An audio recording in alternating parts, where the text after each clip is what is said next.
There is a common and deeply painful human experience. It is the feeling of relational déjà vu. You meet a new person. The initial phase is intoxicating, a whirlwind of connection and chemistry that feels unique, destined even. Then, slowly at first, the familiar patterns begin to emerge. The same anxieties surface. The same arguments play out with a slightly different script. The same hollow feeling of disappointment settles in. You find yourself standing in the ruins of another connection, wondering how you ended up in the exact same place again. It feels like you are dating the same person in a different body. This experience can lead to a profound sense of hopelessness, a belief that you are fundamentally broken or simply unlucky in love. You might tell yourself stories to cope. Maybe you just have a bad picker. Maybe all the good ones are taken. Maybe love itself is a fantasy. The truth is far more complex and empowering. This is not bad luck. It is a predictable pattern. It is a message from the deepest part of your psyche.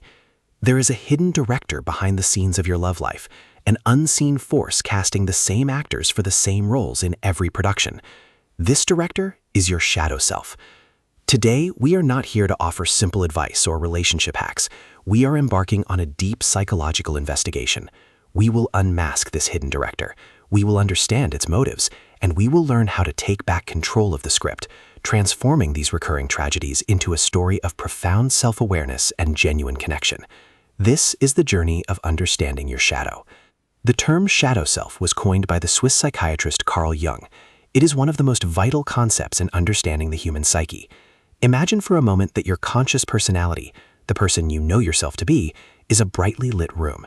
This room contains everything you accept about yourself, your skills, your values, your identity. It is the face you present to the world. But every lit room casts a shadow. The shadow is everything outside that room. It is a metaphorical bag that you carry with you at all times. Into this bag, starting from early childhood, you have placed all the parts of yourself that were deemed unacceptable, inconvenient, or shameful by your family, your culture, and yourself. This process is not conscious. It is a survival mechanism. As children, our need for love and belonging is absolute. So when a caregiver says, "Boys do not cry," a young boy learns that his vulnerability is unacceptable. He pushes it into the bag. When a young girl is told that being loud and assertive is not ladylike, she learns to suppress her power. Into the bag it goes. If a family only values academic achievement, a child's artistic talents or playful nature might be seen as a frivolous waste of time. These parts are disowned and placed in the shadow. This includes so-called negative traits like anger, selfishness, vulnerability, and greed. It also includes surprisingly positive traits, your unexpressed creativity, your hidden power, your raw ambition. This is known as the golden shadow. These are qualities that, for some reason, you were taught to suppress. Perhaps your ambition made a parent feel insecure. Perhaps your joy was too loud for a depressed household. The shadow is not evil. It is simply unconscious. It is composed of the disowned and neglected parts of your total personality. And because these parts are alive, they do not simply disappear when we ignore them. They demand to be seen. They strive for integration. And one of the primary ways the shadow attempts to get our attention is through our relationships. It projects itself onto the people we are drawn to. The shadow is the hidden architect of our attractions. To understand how this works, we need to explore two powerful psychological mechanisms: projection and repetition compulsion. Projection is the engine of the shadow. It is an unconscious process where we attribute our own unacknowledged qualities, both positive and negative, onto other people. We do not see people as they are. We see them through the lens of our own inner world. When a quality in our shadow is activated, we will experience it not as a part of ourselves, but as a trait belonging to someone else. This creates an intense emotional charge, either attraction or repulsion. If you have a deeply repressed sense of anger, you might be intensely irritated by a partner's temper, judging them as volatile and out of control. Conversely, you might be intensely attracted to their fiery passion because they are expressing an energy you have denied yourself. They are carrying that anger for you. This is the shadow in action. Let us consider a concrete scenario. We will call him Alex. Alex sees himself as a calm, rational, and stable person. He prides himself on his even temper and his ability to handle conflict logically. In his childhood, expressions of anger were punished or shamed. His father had a terrible temper, and his mother would always say, "Do not be like your father." so he learned to push all his rage and chaotic impulses deep into his shadow bag. As an adult, Alex finds himself irresistibly drawn to partners he describes as passionate, spontaneous, and fiery. Let us call his latest partner Chloe. The initial connection with Chloe is electric. He is mesmerized by her expressiveness, her ability to feel things so deeply. She seems so alive in a way he secretly wishes he could be. He loves her spontaneity, her willingness to get into passionate debates. For the first few months, it is a perfect symbiosis.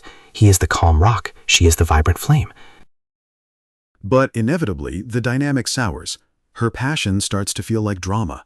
Her spontaneity feels like recklessness. Her fiery debates feel like personal attacks. He finds himself constantly trying to calm her down, to be the voice of reason. He plays the role of the calm, stable rock in the relationship, a role he is very comfortable with. What Alex fails to see is that he is projecting his own disowned shadow. He has outsourced his anger and chaos to Chloe.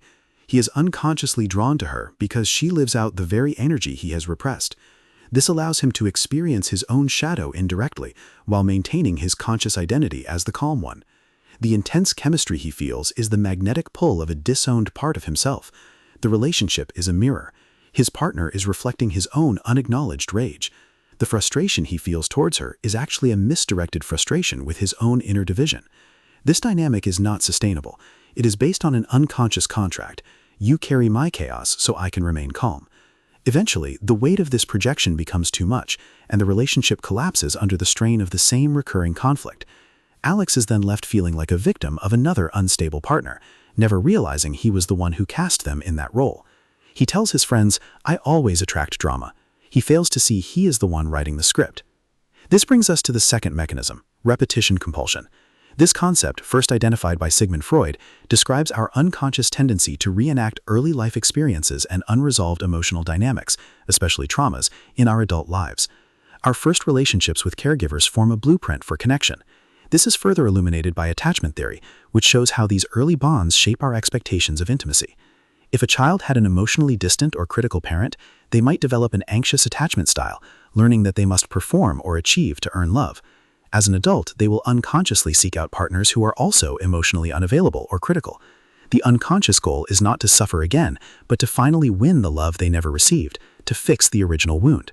The shadow drives this compulsion. It seeks resolution. It pushes us back into the familiar emotional territory of our childhood so that we might finally have a different outcome. But without conscious awareness, we are doomed to repeat the same script. The anxious person chases the avoidant one, recreating the dynamic of pursuing an unavailable caregiver. The person who grew up in chaos feels a strange sense of comfort in dramatic relationships because stability feels foreign and untrustworthy. The intense attraction we feel in these dynamics is often the alarming recognition of a familiar wound. We mistake the anxiety and intensity of a trauma bond for the passion of a soulmate connection. Our shadow is trying to heal, but it is using a broken compass, navigating by the stars of our oldest pain. Let us look at another case, Maria. Maria is successful, independent, and highly competent. She is the person everyone relies on. In her childhood, her parents were loving but overwhelmed. She quickly learned that being self-sufficient and not needing anything was the best way to receive praise and avoid being a burden. Her own needs, her vulnerability, and her desire to be cared for were packed away into her shadow. In her relationships, Maria is drawn to partners she perceives as brilliant but struggling. She dates the starving artist, the brilliant academic who cannot hold down a job, the charming entrepreneur with a string of failed businesses. She is attracted to their creativity and vision, qualities she feels she lacks. This is her golden shadow projection. She idealizes their artistic freedom because she suppressed her own. She becomes their rock, their manager, their cheerleader.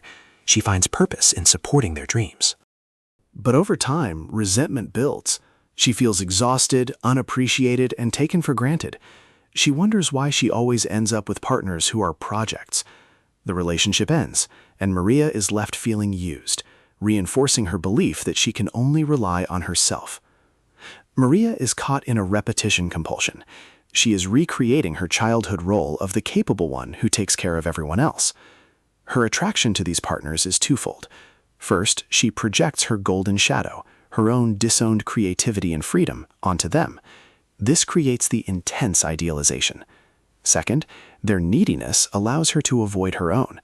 By focusing on fixing them, she never has to confront the terrifying vulnerability of admitting she needs support too. Her partners are a perfect lock for her key. They allow her to repeat her pattern of self-sufficiency while simultaneously connecting with a disowned part of herself through projection. The combination of projection and repetition compulsion is a powerful force. It ensures that until we become conscious of our shadow, we will continue to choose partners who fit perfectly into our unresolved dramas. We will keep dating the same person in a different body because that person is a necessary character in the unconscious play we are trying to finish. The cycle feels inescapable. But there is an antidote. There is a way to fire the hidden director and write a new script.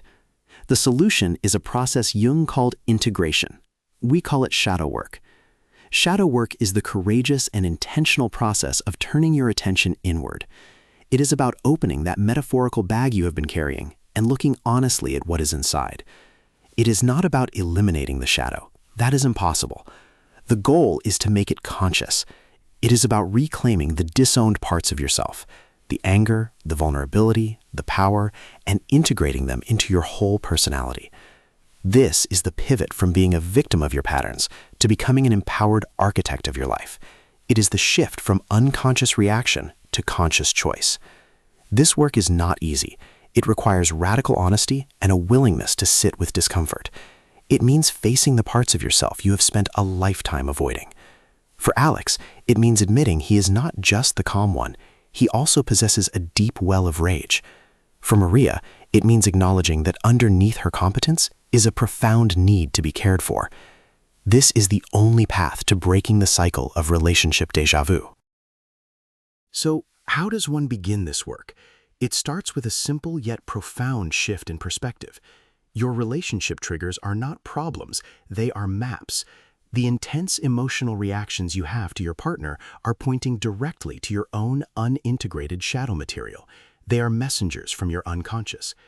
We can begin with a practical toolkit for your own investigation. The first tool is learning to read the map of your triggers. Pause for a moment. Identify the single trait that most infuriates you or has most infuriated you in a partner or ex-partner.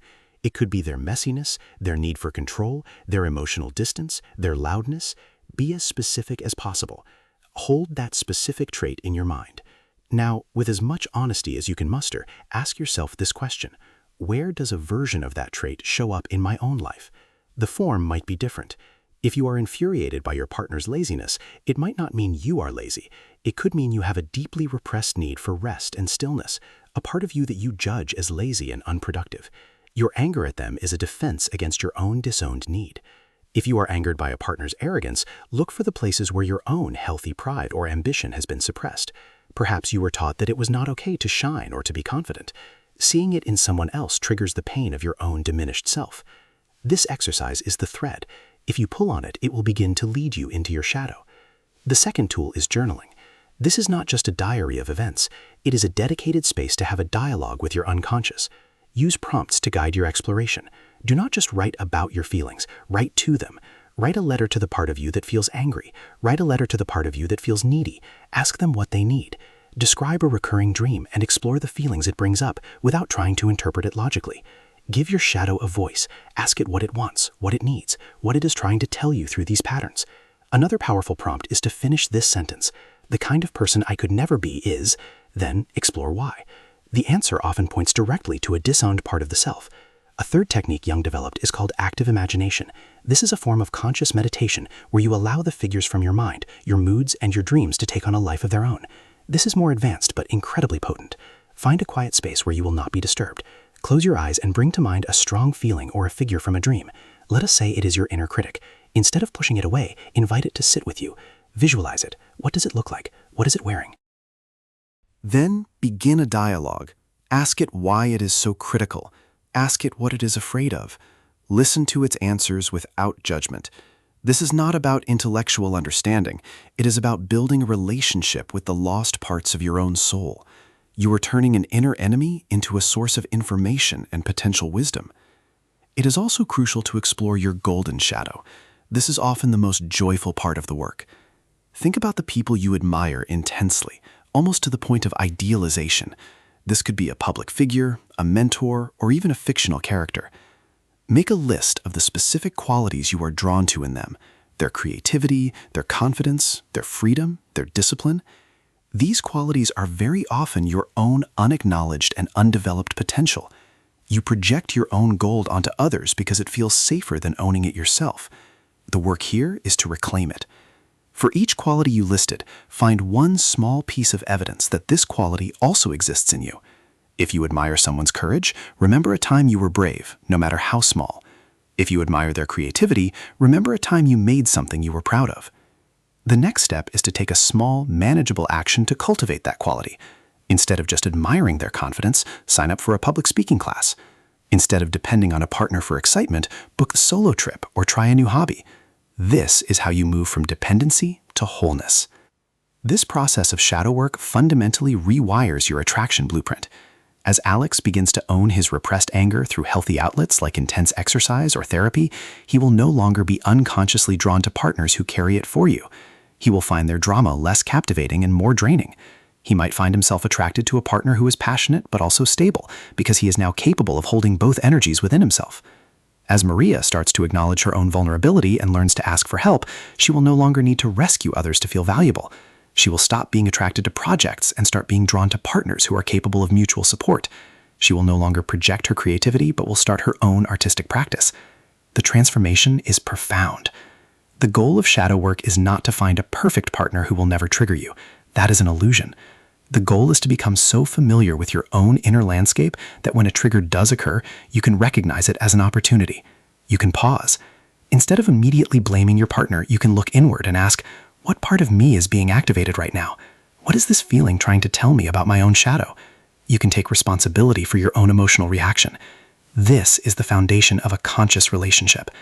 When two people are committed to their own inner work, the relationship becomes a safe container for mutual growth.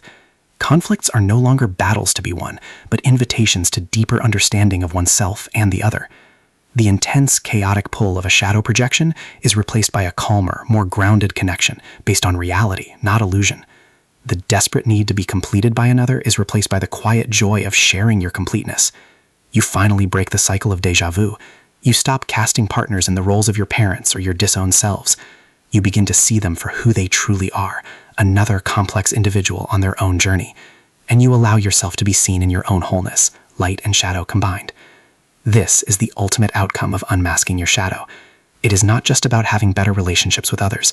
It is about healing the primary relationship, the one you have with yourself. It is the journey home.